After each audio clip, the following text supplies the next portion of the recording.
Pengen tahu apa? Pengen tahu banget. Pengen tahu banget. Politisi Partai Demokrat Rahlan Nasidik mengatakan Undang-Undang ITE original intent untuk keamanan kerahasiaan dalam transaksi yang elektronik. Puncaknya yang segera terlintas dalam ingatan yang memang itu Undang-Undang ITE gitu. Itu lahir terbit pada tahun 2008, mendapat banyak kritik keras karena original intentnya sebetulnya kan untuk memastikan keamanan dan kerahasiaan dalam transaksi elektronik sebetulnya. Sekarang Rahlan Nasidik udah saya belain duluan. Terima kasih Pak Kandi.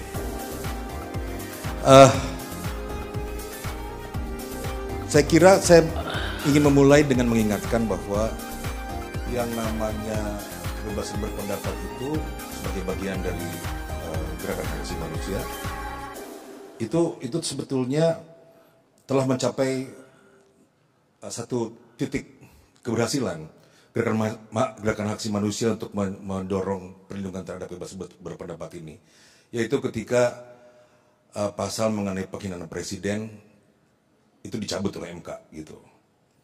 Itu kan dirubah kemudian menjadi delik aduan. Jadi kalau dia merasa tersinggung karena dihina, ya seperti sendirilah mengadu gitu ke polisi gitu. Jadi bukan lagi delik lapor yang polisi bisa bekerja atas nama presiden begitu. Ya, tapi memang kemudian dalam perjalanan sejarahnya kita melihat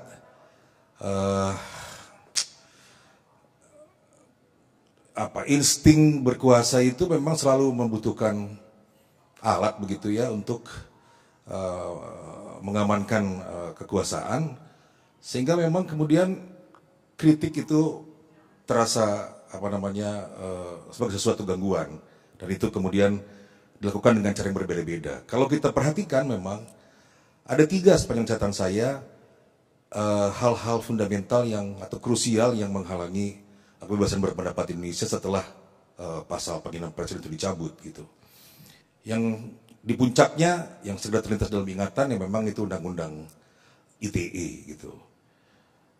Itu lahir terbit pada tahun 2008, mendapat banyak kritik keras karena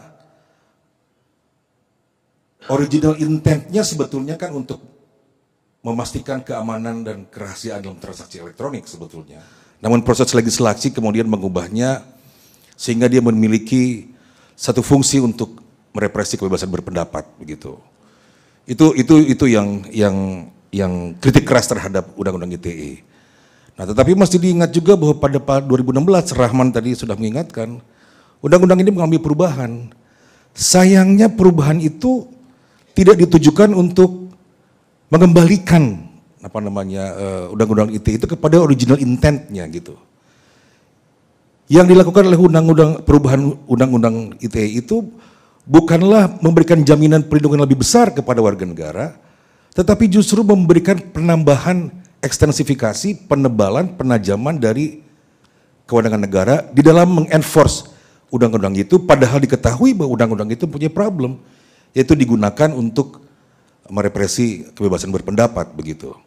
Jadi analoginya ini orang mau bikin pisau dapur, pembuatnya membuat sedemikian rupa sehingga dia bisa dipakai untuk pencelakaan orang. Tapi dengan perubahan Undang-Undang ITE 2016 itu, dia justru menjadi kapak algojo yang bisa menebas kebebasan berpendapat gitu. Jadi lebih serius karena kewenangan negara diperkuat, bukannya dikembalikan kepada original intent, bukannya dipakai untuk lebih melindungi hak warga negara, tetapi justru untuk menambah kewenangan negara. Itu poin pertama, catatan pertama mengapa Undang-Undang ITE ini adalah hal krusial yang bila ada pemerintahan baru di depan nanti mesti diperbaiki begitu. Soal kedua yang saya perhatikan adalah kebebasan berpendapat ini sering dibenturkan dengan yang paling sering kita dengar sekarang itu 2 hal lah.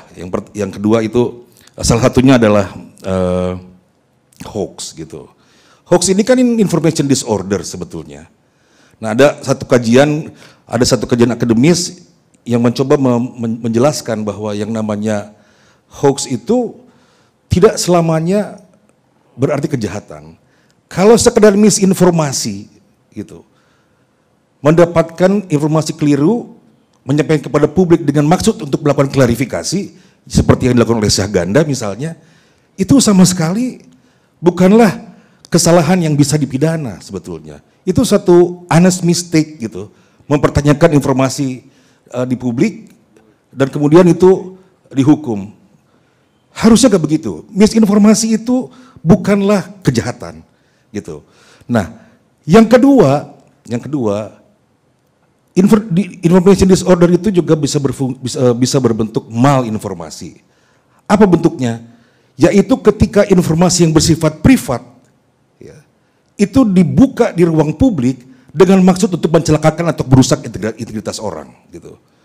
Nah, saya bertanya sekarang, apakah ada pasal ini, isu segala macam tentang doxing apa segala macam, sudah ada belum? Itu diperkarakan. Padahal itu sebetulnya hoax yang bisa dipidana. Yang ketiga, disinformasi. Ini pidana memang. Satu informasi yang diketahui keliru, tetapi disebarkan ke depan publik dengan maksud untuk mencekakkan atau merugikan orang lain gitu. Nah, silakan diperiksa apakah disinformasi seperti ini juga dipidana. Di dalam konteks demonstrasi kemarin anti omnibus law itu, saya sudah pernah men-tweet mempertanyakan kepada ke teman-teman di kepolisian. Ini ada tweet yang mengatakan bahwa yang melakukan perusakan fasilitas publik pada saat demo itu adalah anak buahnya AHY katanya. Ada seragam gitu. Perwira Kodam Siliwangi, padahal AHY nggak pernah di Siliwangi. Itu jelas tidak benar. Itu dimaksudkan dengan sengaja untuk merusak integritas orang. Bapak-bapak di kepolisian, sudahkah ini diperkarakan? Kan ternyata sampai sekarang juga enggak. Pengen tahu apa? Pengen tahu banget. Pengen tahu